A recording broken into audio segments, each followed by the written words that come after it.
오늘 우리에게 주시는 하나님의 말씀은 신명기 8장 1절에서 10절 말씀입니다.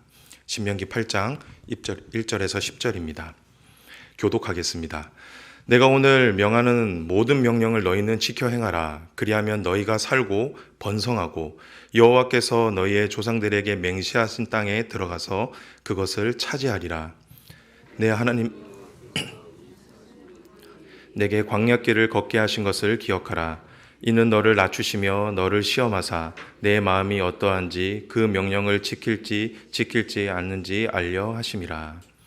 너를 낮추시며 너를 줄이게 하시며 또 너도 알지 못하며 내 조상들도 알지 못하던 만나를 내게 먹이신 것은 사람이 떡으로만 사는 것이 아니요 여호와의 입에서 나오는 모든 말씀으로 사는 줄을 내가 알게 하려 하심이니라. 이 40년 동안에 내 의복이 헤어지지 아니하였고 내 발이 부르트지 아니하였느니라. 너는 사람이 그 아들을 징계함 같이 내 하나님 여호와께서 너를 징계하시는 줄 마음에 생각하고 내 하나님 여호와의 명령을 지켜 그의 길을 따라가며 그를 경외할지니라. 내 하나님 여호와께서 너를 아름다운 땅에 이르게 하시나니 그곳은 골짜기든지 산지든지 시내와 분청과 샘이 흐르고 밀과 보리의 소산지요 포도와 무화과와 석류와 감람나무와 꿀의 소산지라. 내가 먹을 것을 모자람이 없고 내게 아무 부족함이 없는 땅이며 그 땅의 돌은 철이요 산에서는 동을 캘 것이라. 내가 먹으며 배부르고 내 하나님 여호와께서 옥토를 내게 주셨으므로 말미암아 그를 찬송하리라. 오늘 우리에게 주시는 하나님의 말씀은 광야입니다.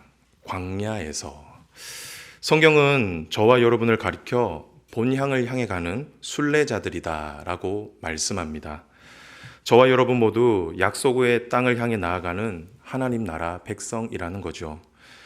그런데 참 아이러니한 것은 그 약속의 땅으로 가는 그 길이 광야라는 사실입니다. 하나님은 저와 여러분을 꽃밭이 아닌 광활하고 거친 세상 속에 두셨습니다.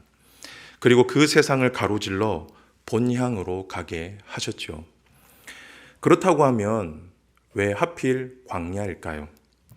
왜 하나님은 저와 여러분을 광야와 같은 이 세상 속에 두셨을까요? 오늘은 이 말씀으로 주신 은혜를 함께 나누도록 하겠습니다. 바라기는 오늘 말씀을 통해 저와 여러분 모두 하나님의 마음을 조금이나마 헤아릴 수 있는 시간이 되기를 주님의 이름으로 축복합니다. 첫 번째입니다. 왜 광야일까? 그것은 바로 생각하라입니다. 광야에서 생각하라. 하나님께서 저와 여러분을 광야와 같은 이 세상 속에 두신 이유는 광야 가운데서 깊이 묵상하라는 뜻입니다. 이스라엘의 40년 광야 여정을 생각해 보면 크게 두 가지로 요약할 수 있을 것 같습니다. 먼저는 광야이고 두 번째는 걷다라는 단어이죠. 이스라엘 백성들은 40년 동안 광야를 걸었습니다. 그런데 이 두 단어에 담긴 의미가 아주 깊다는 것입니다. 먼저 광야를 생각을 해보면 광야는 이 세상에서 가장 적막한 곳이죠. 생명의 기운이 없기 때문에 그 땅에는 어떤 소리도 들리지가 않습니다. 그래서 광야가 삭막한 것입니다. 하지만 반대로 생각을 해보면 그렇기에 자기 내면의 소리, 자기 내면을 깊이 돌아볼 수 있는 곳 또한 광야가 될 수 있는 것입니다. 그리고 광야는 그 어떤 곳보다 고요한 곳이기 때문에 하나님의 음성을 가장 잘 들을 수 있는 곳이기도 하죠. 그래서 광야입니다. 그리고 이스라엘 백성들이 광야에서 한 일이 무엇이었습니까? 걷는 일이었습니다. 이스라엘 백성들은 40년 동안 끊임없이 걸었습니다. 어떻게 보면 형벌처럼 보이죠. 하지만 하나님께서 이들을 걷게 하신 이유는 조금 더 깊은 곳에 자리 잡고 있습니다. 그것은 바로 생각하라입니다. 걸으면서 기억하고 걸으면서 묵상하라라는 것이죠. 여러분 이어령 교수님 잘 아시죠? 이어령 교수님에 따르면 사람이 걷는 행위는 인간과 짐승을 나누는 구분점이 된다라고 설명을 하셨습니다. 그 어떤 이 인류의 짐승도 의도적으로 걷지 않는다라는 겁니다. 인간만이 가지고 있는 고유한 행위가 걷는 행위라는 겁니다. 그리고 사람이 걷는 이유를 설명하면서 사람이 걷는 것은 창조적인 행위다라고 설명을 했습니다. 왜냐하면 사람은 걸으면서 생각하고 또한 생각하기 위해 걷기 때문이다라고 설명을 합니다. 그러면서 고대 성인들도 그렇게 했었고 많은 철학자들이 걷는 것을 즐겼다라는 것을 설명하면서 이 이야기를 하고 있는 것이죠. 즉 걷는 행위 자체가 생각과 맞아 있다라는 겁니다. 하나님이 이스라엘 백성들을 걷게 하신 이유도 바로 여기에 있습니다. 걸으면서 깊이 생각하라라는 것이죠. 우리는 이 사실을 오늘 본문 2절을 통해서 잘 알 수가 있는데요. 모세는 이스라엘 백성들에게 내 하나님 여호와께서 이 40년 동안 내게 광야길을 걷게 하신 것을 기억하라라고 말씀했습니다. 이스라엘 백성들을 광야에 두신 하나님의 깊으신 뜻을 생각하고 묵상하라라는 뜻이죠. 성도 여러분, 우리는 이 말씀을 통해서 하나님께서 저와 여러분을 왜 광활하고 거친 이 세상 가운데 두셨는지를 조금이나마 이해할 수가 있습니다. 그 이유는 바로 생각하라라는 것입니다. 기억하고 묵상하라라는 것이죠. 그렇다고 하면 저와 여러분은 이 광야와 같은 세상 속에서 무엇을 생각하고 무엇을 묵상할 수 있을까요? 가장 먼저는 나의 자금을 묵상할 수 있을 것 같습니다. 생각보다 저와 여러분이 작은 존재라는 겁니다.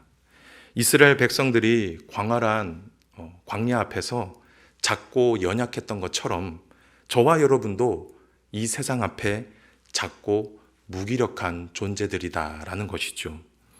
뭔가 대단해 보이고 뭔가 큰 가능성을 가지고 있는 것처럼 보이지만 사실은 그렇지가 않다라는 겁니다.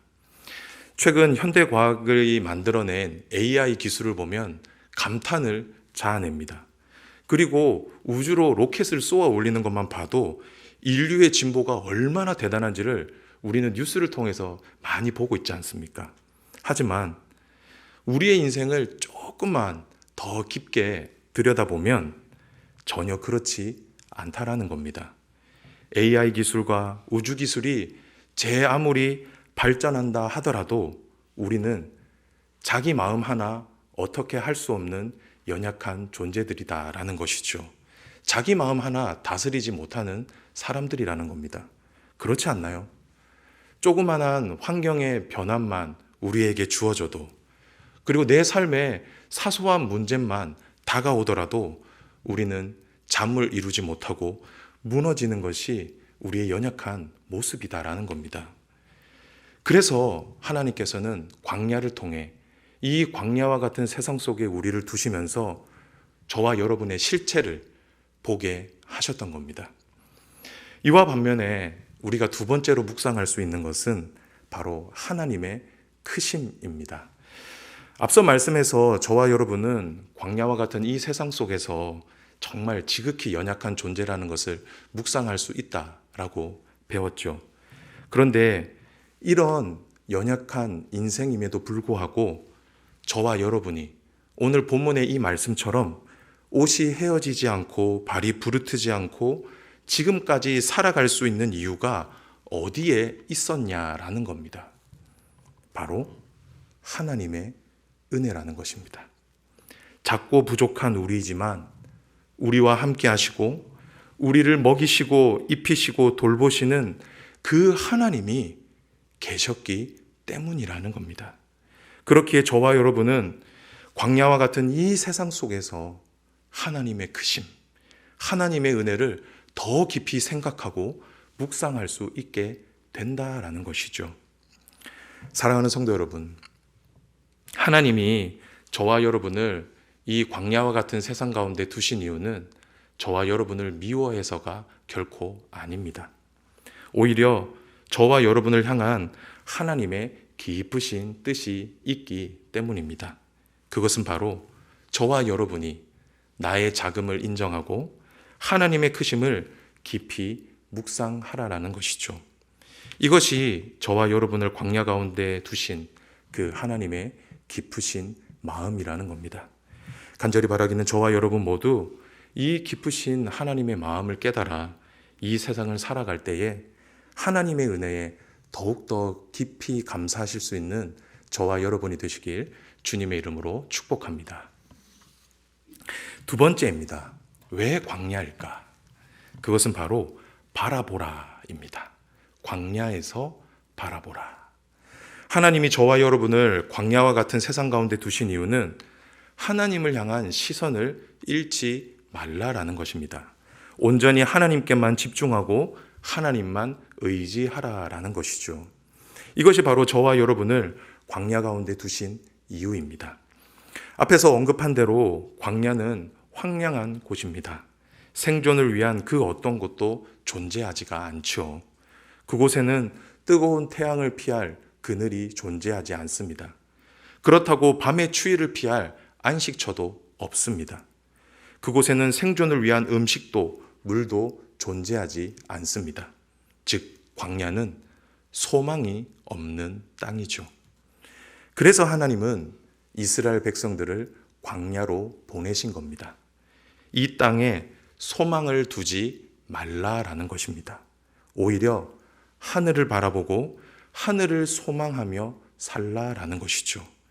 우리는 이 사실을 3절을 통해서 잘 알 수가 있는데요. 우리 3절 말씀 다 함께 읽어보도록 하겠습니다. 시작.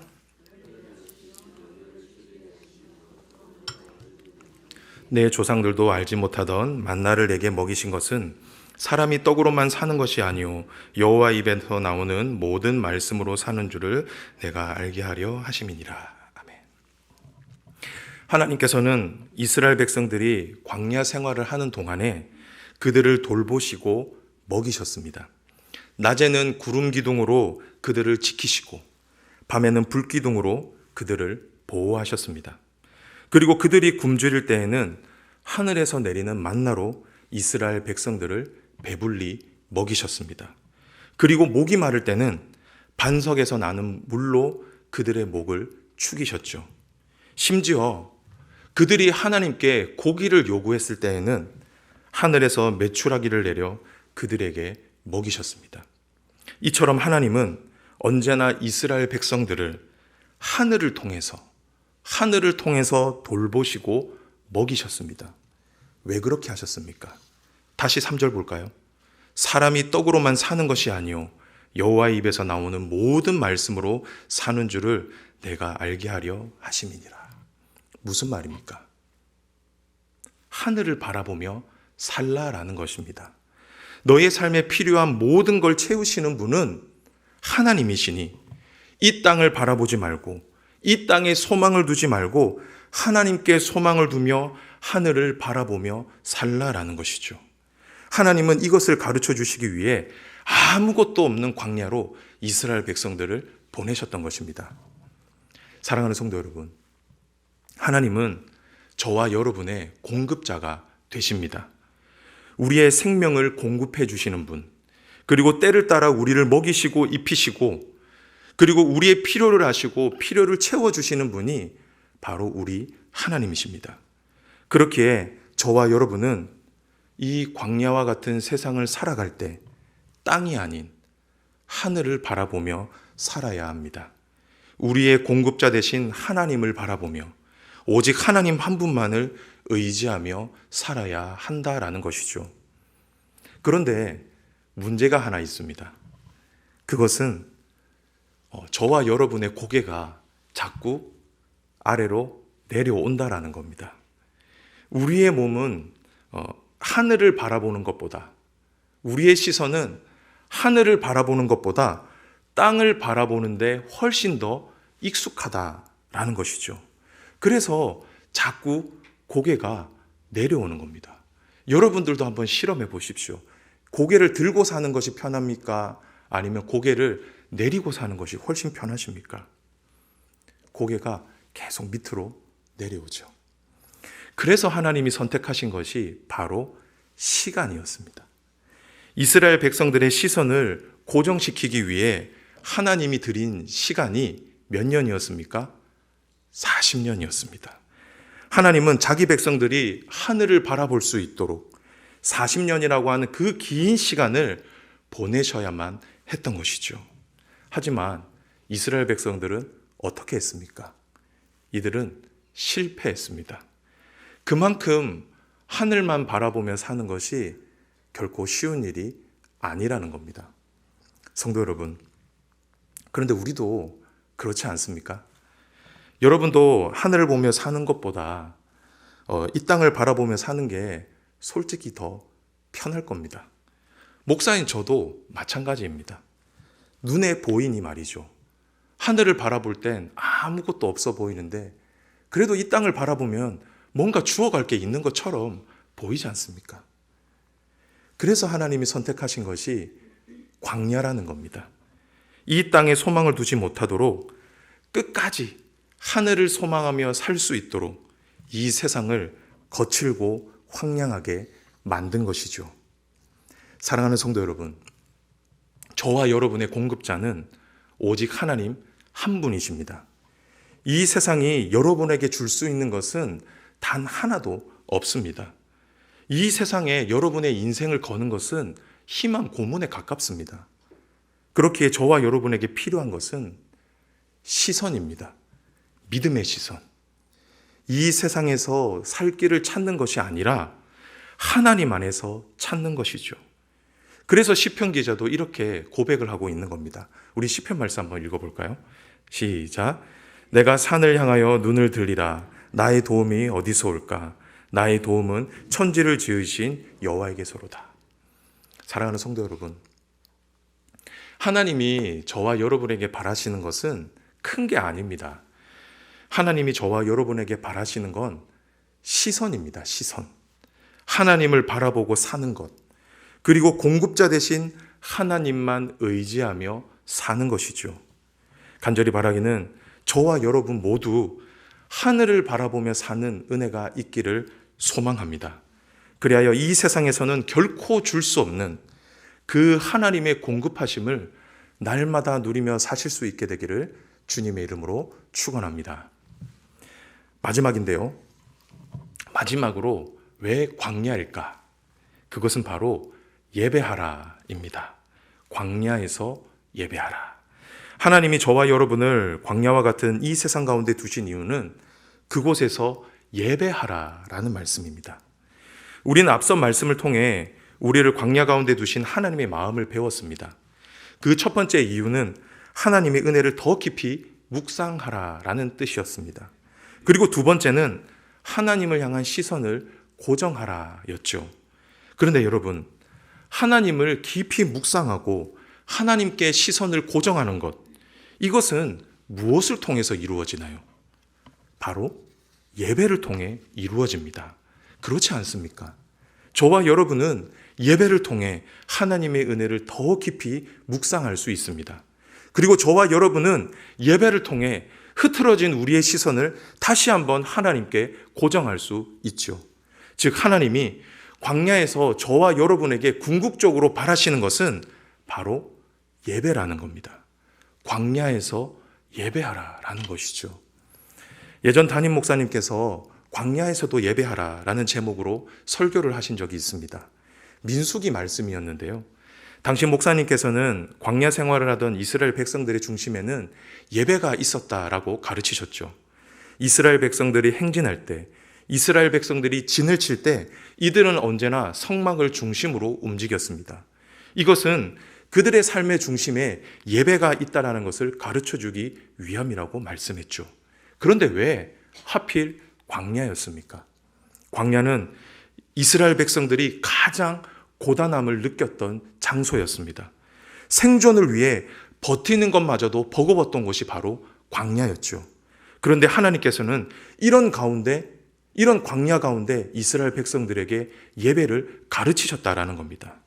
왜냐하면 이것이 예배이기 때문입니다.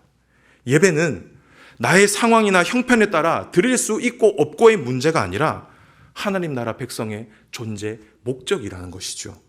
즉 하나님이 이스라엘 백성들을 구원하시고 그들을 광야 가운데서 먹이시고 입히시고 돌보신 것, 그리고 그들을 약속의 땅으로 인도하신 그 모든 게 그들에게 예배를 받으시기 위함이다라는 것입니다. 우리 10절 말씀 다 함께 한번 볼까요? 다 함께 읽겠습니다. 시작. 내가 먹어서 배부르고 내 하나님 여호와께서 옥토를 내게 주셨으므로 말미암아 그를 찬송하리라. 모세는 하나님께서 이스라엘 백성들에게 은혜를 베푸신 이유, 그들을 가나안 땅으로 인도하신 궁극적인 이유가 어디에 있다라고 말씀합니까? 그를 찬송하리라. 예배 때문이었다라고 말씀합니다. 성도 여러분, 하나님이 저와 여러분을 지으신 이유가 무엇 때문입니까? 하나님이 저와 여러분을 죄와 사망에서 구원하시고 하나님의 자녀 삼아 주신 것, 그리고 지금까지 저와 여러분의 삶을 책임져 주신 이유가 어디에 있느냐라는 겁니다. 바로 예배에 있다라는 겁니다. 이사야서 43장 21절 한번 보도록 하겠습니다. 이 백성은 내가 나를 위하여 지었나니 나를 찬송하게 하려 하심이라. 그렇게 저와 여러분이 구원받은 백성이라고 한다면, 그리고 본향으로 향해 나가는 순례자들이다라고 한다면, 저와 여러분의 삶의 중심에는 반드시 예배가 있어야 한다라는 겁니다. 고린도전서를 보면 저와 여러분이 본향에 입성하는 그날 우리에게 펼쳐질 일들을 이렇게 설명을 하고 있는데요. 우리 고린도전서 말씀 한번 다 함께 읽어보도록 하겠습니다. 시작. 그때에는 얼굴과 얼굴을 대하여 볼 것이요 지금은 내가 부분적으로 아나 그때에는 주께서 나를 아신 것 같이 내가 온전히 알리라. 지금 우리가 주님을 아는 것은 거울로 보는 것 같이 희미하다라고 말씀합니다. 당시 거울은 지금과는 달리 구리와 같은 금속으로 만들어져 있었습니다. 그래서 거울로 사물과 얼굴을 정확하게 확인하는 것은 쉬운 일이 아니었습니다. 지금 우리가 그렇게 하나님을 희미하게 볼 수 있다라는 겁니다. 알 수는 있지만 온전하게 볼 수는 없다라는 것이죠. 하지만 그때에는, 저와 여러분이 주님 앞에 서는 그날에는 어떻다라고 말씀합니까? 얼굴과 얼굴을 맞대어 볼 것이다 라고 말씀합니다. 즉 온전히 주님을 배울 수 있다라는 것이죠. 그렇게 되면 저와 여러분은 모든 걸 다 알게 될 것입니다. 우리를 향한 그 하나님의 사랑이 어떠했는지, 그리고 그 사랑으로 저와 여러분의 여정을 하나님이 어떻게 인도해 주셨는지, 그리고 우리에게 날마다 어떤 은혜를 베풀어 주셨는지를 우리는 그때 온전히 모든 것을 다 알게 될 것입니다.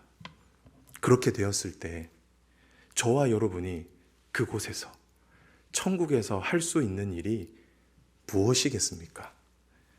예배 아닐까요? 사랑하는 성도 여러분, 이런 의미에서 오늘 저와 여러분이 드리는 예배는 참으로 귀한 예배입니다. 이 자리에 앉아서 수요 기도회를 드리고 계신 여러분들 정말 귀한 자리 나오신 겁니다.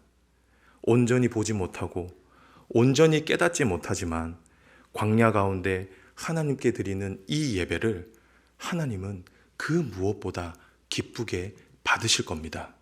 그리고 고단한 인생살이 가운데서도 주님 앞에 나와 예배하는 여러분에게 하나님은 더 큰 복들로 반드시 갚아주시고 채워주실 것입니다. 간절히 바라기는 저와 여러분 모두 광야와 같은 이 세상 가운데 하나님을 참되게 예배하는 예배자로 설 수 있게 되기를 주님의 이름으로 축복합니다. 그리하여 마지막 날 모든 걸 이해하고 모든 걸 보상받는 그날에 하나님께 온전히 예배드릴 수 있는 저와 여러분이 되시길 주님의 이름으로 축복합니다. 말씀을 정리합니다. 오늘의 말씀, 광야에서였습니다. 오늘 저와 여러분은 하나님의 말씀을 통해 저와 여러분을 왜 광야와 같은 이 세상 가운데 두셔야만 했는지를 묵상할 수 있었습니다. 그 이유가 무엇이었습니까? 첫 번째는 생각하라 였습니다. 저와 여러분은 광야와 같은 이 세상 속에서 나의 작음과 하나님의 크심을 묵상할 수 있습니다. 그리고 두 번째는 무엇이었습니까? 바라보라 였죠. 저와 여러분은 광야와 같은 이 세상에서 하나님을 의지하고 바라보는 법을 배울 수가 있습니다. 그리고 마지막은 무엇이었습니까? 예배하라 였습니다. 저와 여러분은 마지막 날에 드릴 영광스러운 예배를 소망하며 광야와 같은 이 세상 속에서 예배를 배울 수 있습니다. 간절히 바라기는 오늘 말씀을 꼭 기억하셨으면 좋겠습니다. 그리하여 광야와 같은 이 세상 속에 살아가지만 그 가운데서도 하나님의 마음을 더 깊이 헤아려 하나님께로 더 가까이 나아가는 저와 여러분이 되시기를 주님의 이름으로 축복합니다. 아멘. 우리 이 시간 말씀을 생각하면서 이 찬송을 했으면 좋겠습니다. 처음 부르는 찬송인데요. 광야를 지나며 라는 찬송입니다. 조금 어려우실 수도 있지만 우리 찬양팀의 좀 리드를 따라서 우리 함께 이 찬양으로 찬송하도록